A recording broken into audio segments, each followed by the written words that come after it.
আসসালামু আলাইকুম ভিউয়ার্স, আল্লাহর অশেষ রহমতে আলহামদুলিল্লাহ সবাই ভালো আছেন। দেখেন, রাশিয়ার জন্য আমরা যারা জমা দিয়ে দীর্ঘদিন যাবৎ এখনো বিভিন্ন এজেন্সির মাধ্যমে আবেদন করে বিভিন্ন দুশ্চিন্তার মাঝে আছি। তার মধ্যে মূল যে কারণটা সেটা হচ্ছে ম্যান পাওয়ার নিয়ে সমস্যা। আর এই ম্যান পাওয়ার সমস্যাকে কেন্দ্র করে অনেকেই কিন্তু বিভিন্ন প্রশ্নগুলো করেছেন যে ভাই, ম্যান পাওয়ার তো হচ্ছে না, এখন ম্যান পাওয়ার না হলে তো আমি ভিসার কার্যক্রম করতে পারছি না, মানে ম্যান পাওয়ার আমাকে এজেন্সি দিবে কি দিবে না সে ব্যাপারে কোনো কথাও বলতেছে না। দেখেন, বিদেশ যাত্রায় ম্যান পাওয়ারটা আমাদের বাংলাদেশিদের জন্য এত গুরুত্বপূর্ণ যেটা বলার কোনো অপেক্ষা রাখে না। সুতরাং আপনি এই ম্যান পাওয়ারটা তৈরি করার পূর্ববর্তী পর্যায়ে আপনি যে এজেন্সি বা ব্যক্তির মাধ্যমে আপনি আবেদন করেছেন তার সাথে কিন্তু আপনাকে ভালোভাবে বুঝতে হবে, জানতে হবে।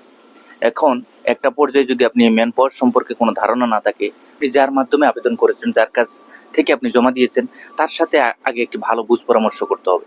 আমরা কি করি, আমরা নিজেরা এজেন্সির কাছে যাই না এবং আমরা যার কাছে জমা দিয়েছি, মানে এজেন্সির কাছে যে জমা দিয়েছি তাদের অফিসে আমরা সঠিকভাবে সঠিক সময়ে আমরা কথাবার্তা বলি না। এখন এজেন্সি আমাকে বলেছে যে ভাই, আপনার এত দুশ্চিন্তা নাই, আপনার এত টেনশন নাই, ম্যান পাওয়ার সম্পূর্ণ ভিসা পাওয়াকে কেন্দ্র করে সম্পূর্ণ যে সমস্ত কাজকর্ম আছে সেগুলো আমার বিষয় এবং আমি সেটা দেখবো, এবং আমি যেহেতু আপনার ভিসা করিয়ে দিয়েছি এবং ম্যান পাওয়ার নিয়ে চিন্তাটাও কিন্তু আমার। এখন আপনার ভিসা 1 মাস 2 মাস 3 মাস হয়ে যাচ্ছে, ম্যান পাওয়ার কোনো কার্যক্রম আপনি দেখতে পাচ্ছেন না, তাহলে তো এটা অবশ্যই আপনি একজন সাধারণ ক্লায়েন্ট হিসেবে আপনার এটা দুশ্চিন্তা হওয়ারই কথা। সুতরাং আমরা যারা এই ম্যান পাওয়ার নিয়ে সমস্যায় জর্জরিত হয়ে আছি, আপনি আপনার যেই জেলাভিত্তিক কারিগরি প্রশিক্ষণ কেন্দ্র আছে সেখানে গিয়ে আপনি আলোচনা করবেন।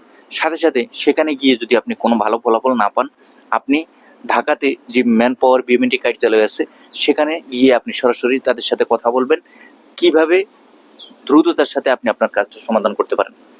বর্তমানে অনেকে বলতেছেন যে ভাই, আসলে রাশিয়ার জন্য আবেদন করাটা ঠিক হবে কিনা। রাশিয়ার জন্য আপনি আবেদন করতে পারেন, সেক্ষেত্রে কোনো সমস্যা নেই। তবে একটা বিষয় আপনাকে লক্ষ্য রাখতে হবে যেটা গুরুত্বপূর্ণ, সেটা হচ্ছে ভাই, খুবই খুবই ঠান্ডার দেশ ইউরোপের দেশ। আসলে কিন্তু যেই বিষয়টা আমরা দেখি, বিভিন্ন দেশগুলোতেই কিন্তু মানে ঠান্ডা আছে, কিন্তু রাশিয়ার দেশের মধ্যে যেই শীত পড়ে, যেই ঠান্ডার যে সিজনটা, উইন্টার যে সিজনটা, সেটার জন্য আপনাকে পূর্ববর্তী পর্যায় থেকেই কিন্তু আপনাকে একটি ধারণা থাকতে হবে। দেখেন, আপনি আউটসাইডে মানে বাহিরে আপনি কাজ করার কোনো কায়দা আপনার থাকবে না যদি আপনি আউটসাইডে মানে রাস্তার পাশে বা বিভিন্ন রোড কনস্ট্রাকশন যে কাজগুলা, মানে বাহিরের যে কোনো কাজ, বাইরের পরিবেশে কাজ করা মানে এত চারটিখানি কথা না। সুতরাং আপনাকে পূর্ববর্তী পর্যায় থেকে আপনাকে এই রাশিয়ার যে বাইরের পরিবেশে আপনার যদি কাজ হয়, তাহলে কিন্তু আপনার ওই ধরনের কাজ আপনি করতে পারবেন না। মানে দীর্ঘদিন যে আপনি কাজটা কন্টিনিউ করবেন সে ব্যাপারে আপনার মানে আগে থেকেই পারবেন না, এই ধরনের প্রস্তুতি আপনাকে রাখতে হবে। আর যারা আছেন মানে ইনডোরে, মানে ঘরের ভিতরে যে সমস্ত কাজকর্ম আছে এগুলো যদি আপনারা করতে পারেন তাহলে আলহামদুলিল্লাহ ভালো পর্যায়ে আছে। অনেকে বলবেন যে ভাই, রাশিয়াতে তো সেখানে গিয়ে বলতেছে সৈন্যতে যোগদান করা লাগে, যুদ্ধে যাওয়া লাগে, এটা না সেটা না। দেখেন, সৈন্য বা যুদ্ধ আপনাকে জোর করে কেউ আপনাকে সৈন্যতে পাঠাবে না। এখন আপনি সৈন্য বা যুদ্ধে যারা গেছে, আপনি সেখানে গেলে সরেজমিনে মানে ফিজিক্যালি আপনি যখন সেখানে যাবেন, আপনি এই নিউজগুলো পাবেন যে ওই ব্যক্তি গেছে, অমুক ব্যক্তি গেছে, ওরা গেছে, মানে সাথেরও অনেকজন দেখবেন যে চলে গেছে বিভিন্ন ভাবে সৈন্য যোগদানের জন্য। তার মানে হচ্ছে সৈন্যতে এই যুদ্ধে যখন আপনি কাজ করবেন তখন কিন্তু আপনার বেতন হবে 2 থেকে 2.5 লক্ষ 3 লক্ষ টাকা বাংলাদেশি টাকা। আর আপনি যদি নর্মাল ভাবে যে কোনো কোম্পানির আন্ডারে ফ্যাক্টরিতে বা বিভিন্ন নর্মাল যে কাজগুলো আছে সেগুলো করেন, আপনি 50 থেকে 60,000 টাকা, সর্বোচ্চ 80,000 টাকা।